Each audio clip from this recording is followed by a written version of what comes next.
Հարգելի գործընկերներ, իհարկե նախատեսում էինք, որ այսօրվա մեր բրիֆինգը ճեպազրույցը նվիրված կլինի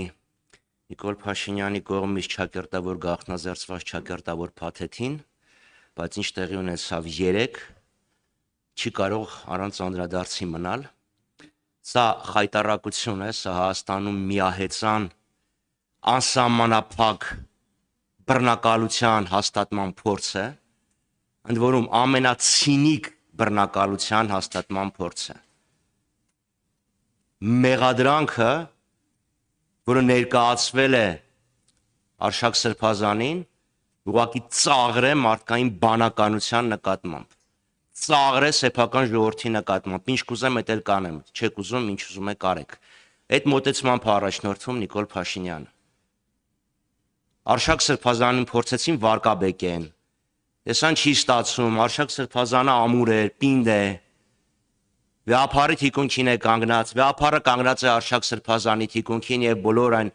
այս երկկողմանի աջակցությունը վերաբերվում է վեհափառին եւ եկեղեցականներին, բոլոր ովքեր հավատարիմ են մնացել իրենց ուխտին, եւ ահա ծնվում է մի խայտառակ, մի զավեշտալի մեղադրանք։ Ներողություն եմ խնդրում ես արտահայտությանս համար, բայց ջեբը պլանկցել դա այլ հաստատություններին հատուկ գործընթաց է, հատուկ ոճ է։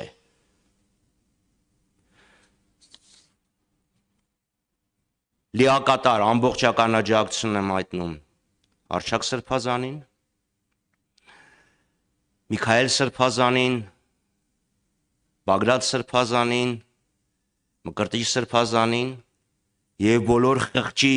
բանտարկյալներին, ովքեր այսօր պայքարում են հանուն մեր երկրի ազատության, անկախության, ինքնիշխանության, տարածքային ամբողջականության համար Նիկոլ Փաշինյանի զնդաններում